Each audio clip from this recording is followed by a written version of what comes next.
Nagyon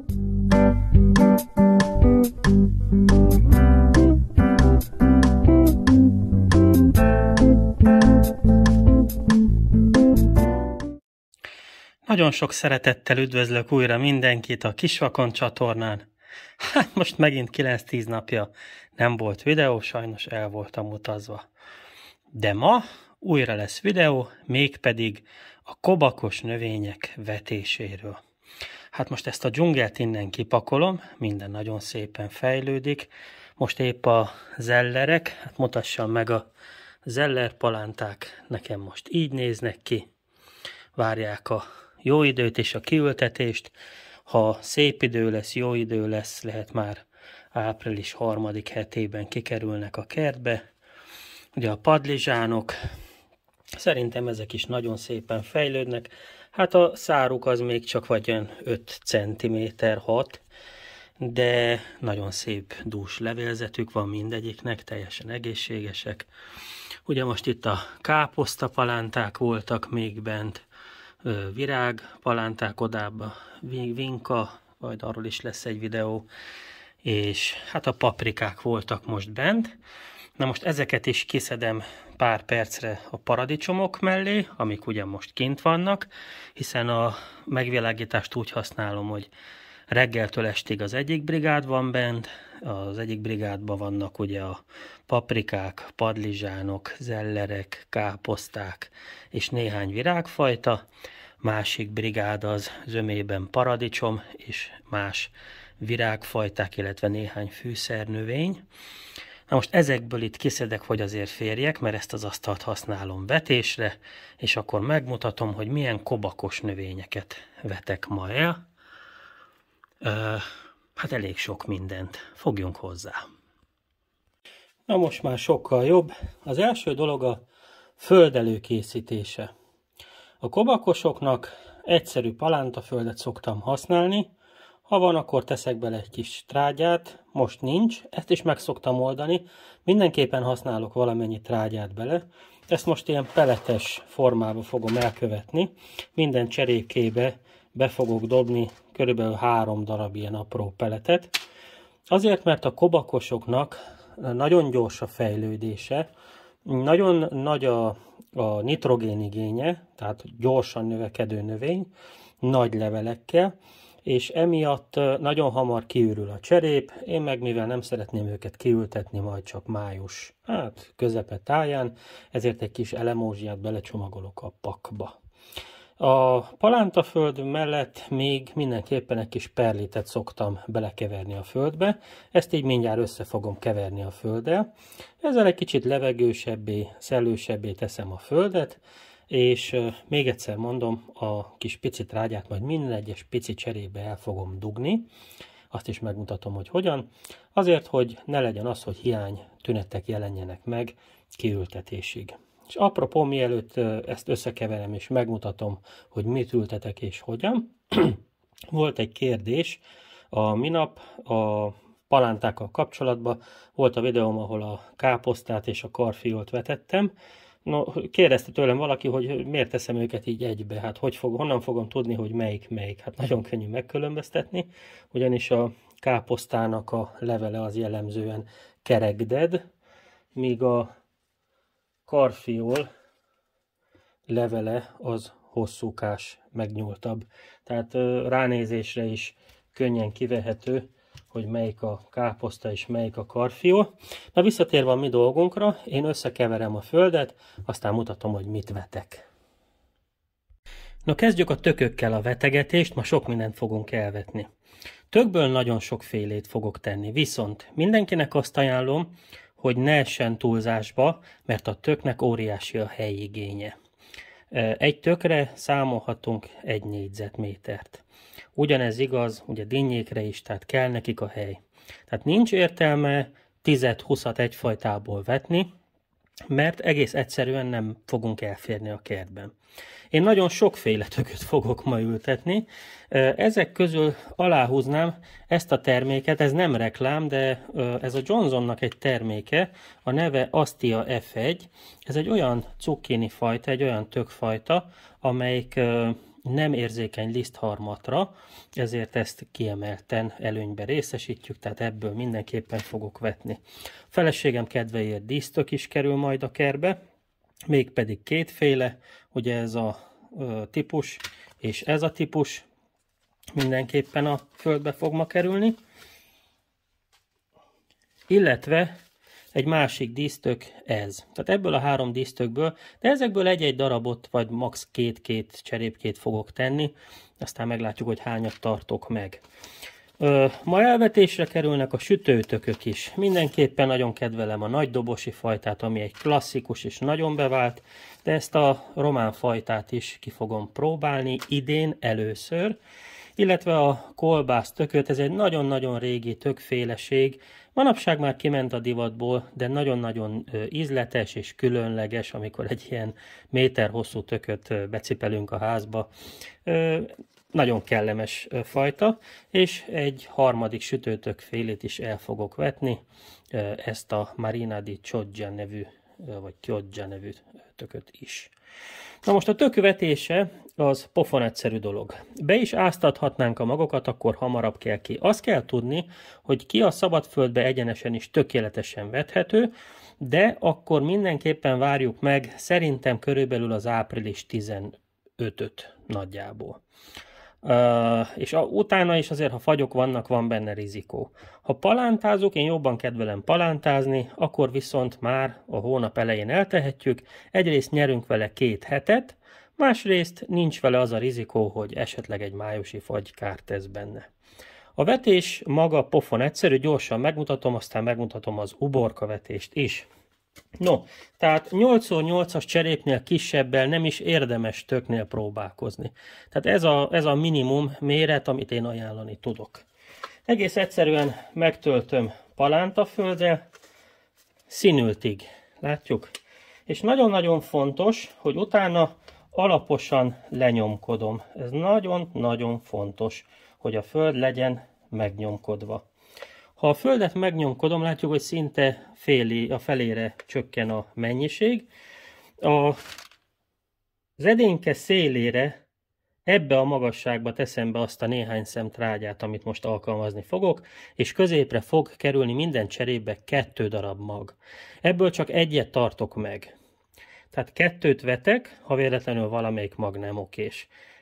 Akkor is lesz tököm, de nagyon fontos, hogy csak egyet fogok megtartani, tehát kiméretlenül nyisz ollóval levágom az egyiket, amíg kevésbé tetszetős. Na, kezdjük a magokat. No, tehát hogyha elkészült a kis edénykénk, meg van töltve földdel és jól le van nyomkodva, még egyszer egy picit megnyomkodom, tökéletes, akkor 2 szem vetőmagot beleteszek egy ilyen edénykébe, így, és lényegében befedem. Ezután következik egy újabb megnyomkodás, és ezáltal nagyjából 2 cm föld kerül a tökök tetejére. Hogy el ne felejtsem a típusát, én újabban rászoktam, hogy ilyen kis cetliket használok, ezt ráragasztom az edényre, félreteszem és jól belocsolom. A tököket 1-től 1-ig mindegy szálig ezzel a módszerrel fogom elvetni. Én gyorsan megcsinálom, aztán megmutatom az uborkát. Na, következzen az uborka. Ugye ugyanazt a földet használom, tehát egyszerű palántaföld, egy kis perlittel vegyítve. Ugyanúgy szüksége van tápanyagra, nagyon gyorsan növő növény, sok tápanyagot, sok vizet igényel. Tehát ennek is a földjébe egy pici trágyát fogok tenni, nem sokat. Palántáknál nem teszünk sok trágyát, mert akkor csak nyúlik, zöldre dolgozik. Minimálisak, tényleg pár szemet, de egy picit teszek bele. Ideális vetési időpont az körülbelül olyan 10-15-e lenne áprilisban. Én egy héttel korábban elteszem, ennek egyrészt a húsvét az oka, másrészt pedig az, hogy utóbbi időben én úgy vettem észre, hogy májusi fagyok már nincsenek, mifelénk május elején már kánikulák vannak, tehát megfelel az uborka kiültetésének az időjárás. Ha véletlenül mégsem, akkor is május közepéig tudom őket tartani. Ha most vetem el május közepéig, akkor sem lesz mondjuk több mint 4 levélben a palánta, és 4 leveles korban még vidáman el van a cserébe, és ki lehet ültetni. Kétfélét vetek, a kezdőknek és nem csak kezdőknek szívből ajánlom a mohikán fajtát. Az uborka leggyakoribb problémája a peronoszpóra. A mohikán nagyon-nagyon jól ellenáll a peronoszpórának és a lisztharmatnak is, mind a kettőnek. Tehát ez lesz az alap. Nekem személyesen van vele egy gondom, hogy sima felületű, és én jobban kedvelem az ilyen rücskös felületű uborkákat, nem tudom, hogy látszik-e, tehát az ilyen rücskös felületű, ez pedig teljesen sima. Ezek roppanósabbak szoktak lenni berakva, viszont ez nem annyira ellenálló, ugyanakkor ez a fajta, ennek a neve Levina, ez soha nem keseredik, tehát ez nem lesz keserű ez az uborka, ha megfelelően locsolják, garantáltan nem lesz keserű. Én berakni ezt sokkal jobban szeretem őszintén, mint a mohikánt. Azért teszek mohikánt is, és levinát is, mert ha beüt a krach, és valami betegség elviszi a levinát, akkor még mindig ott van tartaléknak a mohikán és termel. Tehát én fele-fele arányba fogom vetni, egy cserébe 2 szemmagot teszek minden esetben, de az uborkánál meg is tartom mind a 2 magot. Tehát gyakorlatilag ugyanazt csinálom, amit a töknél, megtöltöm földdel az edényt, lenyomkodom. Az uborka magok is körülbelül 2 cm mélyre kell menjenek. Az edénybe 2 darab magot teszek be.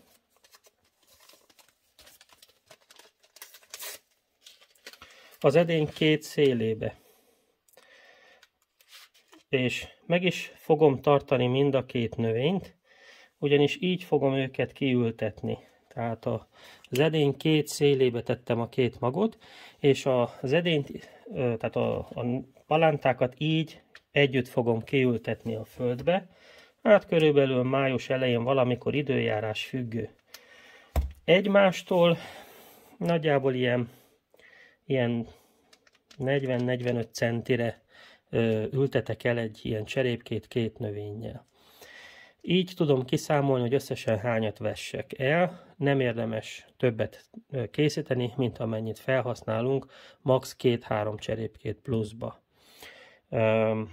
Tehát úgy kell számolni, hogy körülbelül mondjuk 45 centivel számolva biztos nem tévedünk, 2 növény 1 cserépbe, és 45 centivel felszorozzuk, kiszámoljuk, hogy hányra van szükségünk. Ha letömörítettük alaposan a 2 szem ubinkat, belocsolom, és már készen is vagyunk. Én most pillanatok alatt elvetem az uborkát is, aztán még elvetjük a dinnyét, azt is mutatom. És végül, de nem utolsó sorban görögdinnyét is vettek ma. 3 féle görögdinnyét választottam erre a célra. Az egyik az a Crimson Sweet, a másik a Danubiana, a harmadik pedig a Peace F1. Ezt a 3 fajtát előző években is vetettem dinnyét. Aki követi a csatornát, az láthatta az eredményét is, a dinnye kóstolást is. Nagyon finom, nagyon édes dinnyét lehet a kertben megtermelni. Egyetlen problémám az volt előző években, hogy a színe nem volt olyan szép, tűzvörös, hanem ilyen halvány vörös volt, de az íze az kiváló volt. Na, ezt nagyon hasonlóan vetem el az előbb mutatott uborkához és tökhöz.